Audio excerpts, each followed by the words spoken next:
के केरल के अंदर दो फ्रंट हैं, यूडीएफ, एलडीएफ। लेकिन सवाल करना चाहता हूं मैं यूडीएफ के लोगों से और एलडीएफ के लोगों से। ये सारे हालात में इसलिए आपके बीच में रख रहा था कि इस मुल्क के अंदर मुसलमानों के साथ क्या ज्यादती हुई। अभी जनाब अबू बकर साहब कह रहे थे कि वृंदा कारात, सुषमा स्वराज, माया सिंह सारे की सारी एक दूसरे से नाक लड़ा रही थी जब महिला बिल पास आ गया। क्यों? कौन सी खुशी है आपको? ये कम्युनिस्ट पार्टी वाले जो ढोंग करते हैं, नारे देते हैं लाल सलाम। मैं उससे पूछना चाहता हूं कि जब आप ईमानदार हो तो कम्युनिस्ट, अगर आप वहां पर बंगाल के अंदर रंगनाथ कमीशन की रिपोर्ट लागू करते हो तो आपकी सरकार केरला के अंदर है, तो यहां कौन सी आपको परेशानी है? मैं सवाल करना चाहता हूं आप लोगों से और मुबारकबाद देना चाहता हूं अबू बकर साहब को और शरीफ साहब को कि तो इतिहास गवाह है हिस्ट्री कि जब जब कोई मर्दे मुजाहिद हक की लड़ाई पे रहा है वो हमेशा आगे बढ़ा है और गद्दारों का सिर हमेशा झुका है। ये बात है इस बात की कि इस हिंदुस्तान की आजादी के बाद मुस्लिम लीग का उदय हुआ, मुस्लिम लीग बनी और आज कहीं पर जाते हैं और केरल के अंदर भी मुस्लिम लीग के लोग कहते हैं कि हम लोग मुसलमानों के बड़े हिमायती हैं, हम लोग मुसलमानों की हक की बात करते हैं। मैं पूछना चाहता हूं मुस्लिम लीग के लोगों से, याद करो वो 9 मार्च का दिन जब पार्लियामेंट के अंदर हम मुसलमान एमपीओ को उठाकर मार्शल आउट करा जा रहा था, तो वही मुस्लिम लीग के एमपी थे अब्दुल वहाब बीवी जो पार्लियामेंट के अंदर मुसलमानों, पिछड़े और दलितों के खिलाफ आने वाले बिल के ऊपर अपनी मोहर लगा रहे थे। कहां से हिमायती हो आप मुसलमानों के? ये मुस्लिम लीग नहीं है, ये अहमद साहब मंत्री हैं, उनका मंत्री पद चला जाएगा। अब ये सोनिया लीग हो गई है, ये मुस्लिम लीग खत्म हो गई है। जो सोनिया मैडम कहेंगी कि मुसलमानों का गला काट दो तो काट देंगे, सोनिया मैडम कहेंगी सारा हज का कोटा खा जाओ तो खा जाएंगे। मैं आपसे सवाल करना चाहता हूं, क्या ऐसे लोग हिमायती हैं? आप इतनी बड़ी तादाद में बैठे हैं और अबू बकर साहब ने शुरुआत की है।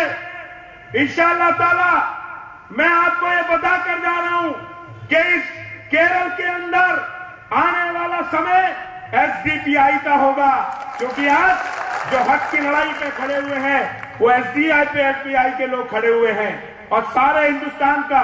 यहां नहीं, मैं लेकर जाऊंगा बकर साहब को उत्तर प्रदेश के अंदर, मैं लेकर जाऊंगा बिहार के अंदर, एजाज साहब लेकर जाएंगे और बताएंगे कि ये वो आदमी है जिसने केरल के अंदर मुसलमानों, दलितों और पिछड़ों की हक की लड़ाई की आवाज उठाई है, जो चाहता है कि इस केरल के अंदर चाहे दलित हो, पिछड़े हो, मुसलमान हो, जिनका हक है उनका हक मिले।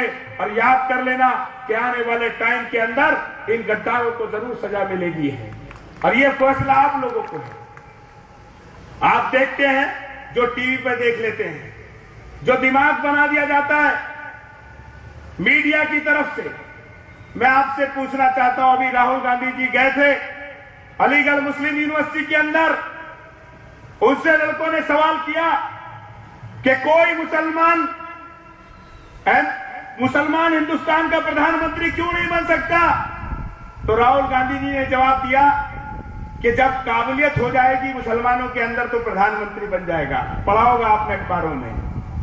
मैं उन राहुल बाबा से पूछना चाहता हूं जिन्हें यह पता नहीं कि सर्दी के टाइम पे कौन सी फसल होती है, किस टाइम पे फसल काटी जाती है, किस टाइम पे फसल बोई जाती है, किस टाइम पे किसान पानी चाहिए, किस टाइम पे कौन सा काम होता है, जिन्हें हिंदुस्तान की अच्छाई बुराई के बारे में नहीं मालूम, वो मुसलमानों की योग्यता के बारे में सवाल करते हैं। अरे लाओ लाला अब्दुल कलाम जैसा एक इंसान, क्या उसके अंदर जो हिंदुस्तान का राष्ट्रपति रह सकता है, क्या वो हिंदुस्तान का प्राइम मिनिस्टर की काबिलियत नहीं है? और निकाल दे कांग्रेस पार्टी वो इम्तिहान का पर्चा जिसमें प्राइम मिनिस्टर की योग्यता के सवाल हो, तो मैं दावे के साथ कह सकता हूं इस मजमे में बैठे कम से कम 1000 मुसलमान ऐसे होंगे जो वो इम्तिहान प्राइम मिनिस्टर का पास कर लेंगे। 1000 मुसलमान। लेकिन नियत ऐसी नहीं है, वो नहीं चाहते कि मुसलमान आदमी कोई आगे आए। और नाइंसाफी, नरेंद्र मोदी, आप मुझे बताओ, इंदिरा गांधी की हत्या के बाद बड़ी तादाद में सिख भाइयों का कत्ल किया गया।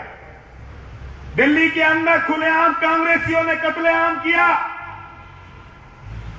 लेकिन मैं सवाल करना चाहता हूं कांग्रेस के लोगों ने कि जब तुम टिकट नहीं देते हो सिख दंगों के अंदर शामिल कांग्रेस के लोगों को, जब तुम टिकट नहीं देते हो उन्हें सजा दिलाने का काम कर सकते हो, तो बताओ गुजरात के अंदर जहां लोगों को नंगा कर बहनों को कांच के ऊपर नचाया गया, जहां पर बच्चे की माओ का पेट चीरकर बच्चे निकालकर आग के हवाले कर दिए गए, जहां पर इंसानियत का कत्ल किया गया, जहां गाजर मूली की तरह इंसानों को काटा गया, वो नरेंद्र मोदी आज भी हिंदुस्तान के उस सूबे का मुख्यमंत्री है। लेकिन कांग्रेस के लोग आज भी उसको हटाने की हिम्मत नहीं करते हैं। सवाल करना चाहता हूं किस लिए नरेंद्र मोदी आज उत्तर गुजरात का मुख्यमंत्री है? अगर आप ईमानदार हो तो केंद्र के अंदर आपकी सरकार है, तो जाओ नरेंद्र मोदी की सरकार को बर्खास्त करो। जब आप बर्खास्त करोगे तभी आपकी ईमानदारी पता चलेगी। इसलिए मैं साथियों आप लोगों से कहना चाहता हूं कि आने वाला समय आप लोगों का है, एसडीपीआई का है। आप आज हक की लड़ाई में हो और इंशाअल्लाह ताला मुझे पूरा यकीन है कि जो हक की लड़ाई पे आगे बढ़ेगा उसको केरल की जनता आगे बढ़ाने का काम करेगी। इसी उम्मीद और इस यकीन के साथ कि आज समाजवादी पार्टी को जब जब आप लोगों को जरूरत पड़ेगी तो आपको हर उस मसले पर जो दलित, किसान, मजदूर, मुसलमान, जब जब कोई जंग आप लड़ेंगे मैं आपसे वादा कर जाता हूं कि समाजवादी पार्टी शाना बशाना अबू बकर साहब और एसडीपीआई के साथ रहेगा। आप लोगों ने यहां हम लोगों को बुलाया, आपने हमारी इतनी इज्जत और हौसला अफजाई की और इंशाअल्लाह ताला आपने ये बात कह दिया। और आज मैं दावे के साथ कहकर जाता हूं कि सुनने मैं जब तक पार्लियामेंट का मेंबर हूं, इस पार्लियामेंट के अंदर कोई भी बिल मुसलमान, दलित और पिछड़ों के खिलाफ आएगा तो तुम 50 बार पार्लियामेंट से उठाकर फेंक देना। कमाल अख्तर और एजाज अली हर बार बिल फाड़ेंगे, हर बार कुर्सी तोड़ेंगे।